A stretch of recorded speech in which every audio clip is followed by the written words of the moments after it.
I know I said I'd do my post on Monday, but I got busy and now it's Wednesday and the rest of the week is going to be even busier. So, here I am. I had an interesting day today.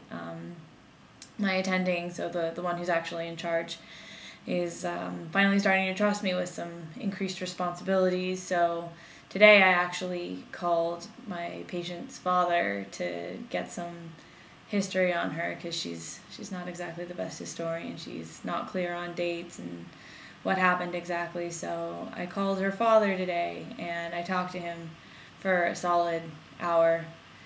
And God, it was sad. It was just, there's not much you can do for people sometimes. And this particular patient really, really doesn't want to take medicines. And unfortunately in psychiatry, there's not actually that much we can do if they won't take medications. The medications themselves are amazing. I've seen them do amazing things. If people won't take them, then, they don't actually do that much therapy. It's kind of the psychology department. So at any rate, I called this woman's father today. And she actually had given a pretty good history up until then. A lot of the things she said were totally accurate, but at one point we got a little bit off topic and he almost cried, and he was talking about how all he wants is to get her back. And then after that I helped fill out some paperwork to maybe make her medications mandatory for a little while.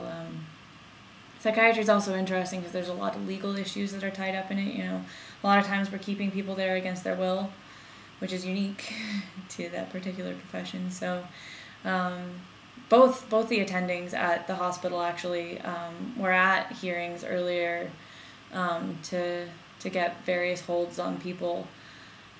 So whereas most of my days at the hospital have been involved with, if there's a new patient, I'll get their history really briefly, why they were brought to the hospital in the first place, if they've been hospitalized before, any medical conditions they have, allergies, drug histories, those sorts of things.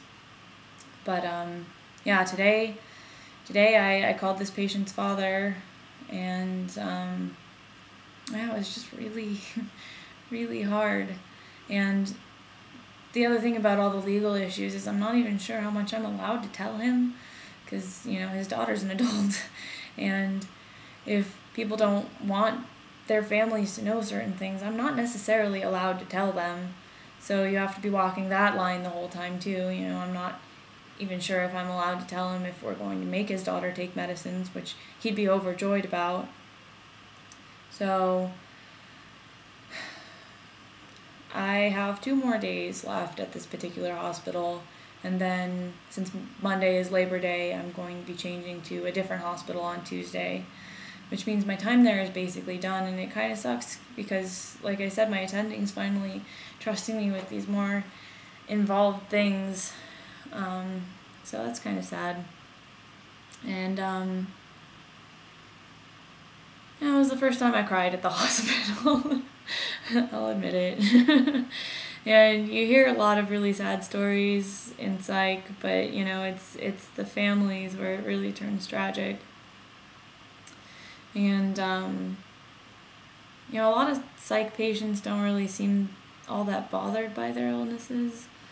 It's almost like they don't really get it, and they've got other things on their minds than the fact that they're sick.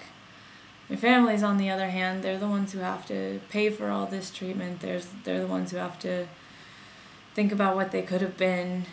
And it was hard today.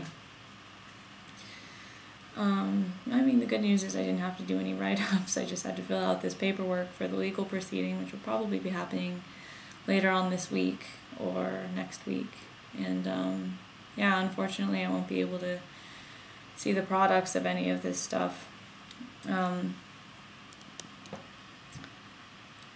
I don't know, I'm a little worried because it's only going to get harder from here. You know, it's not like we stop seeing families. I don't know what I'm going to do when somebody dies. I don't know. Just to completely change the topic, quick word on terminology. Attendings are people who actually have licenses. They're in charge of everything. They're fully responsible for everything. Residents are still in training, so while medical students tend to take orders more often from residents than from attendings, the attendings are technically in charge.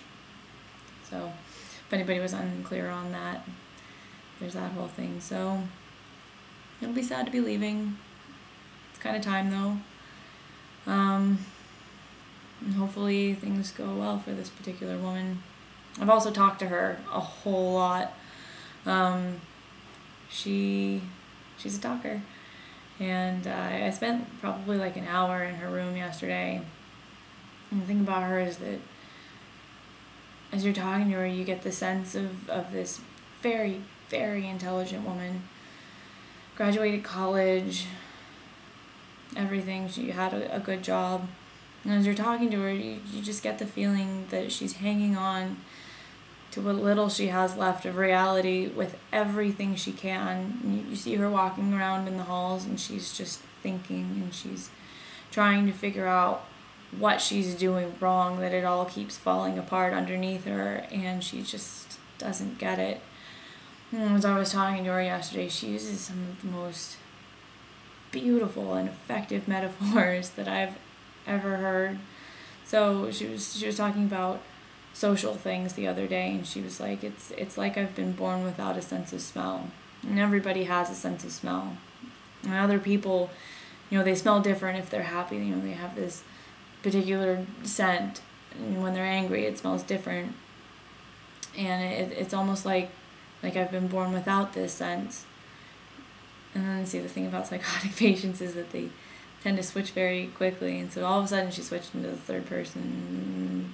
She's like, and then it's almost like there's this person who smells weird to other people, you know, not bad necessarily, but just different, and other people are kind of put off by that. And so I asked her, I was like, so do you ever feel like you come off weird to people in social situations? And she's like, no. I think different, though. I think that's how she feels.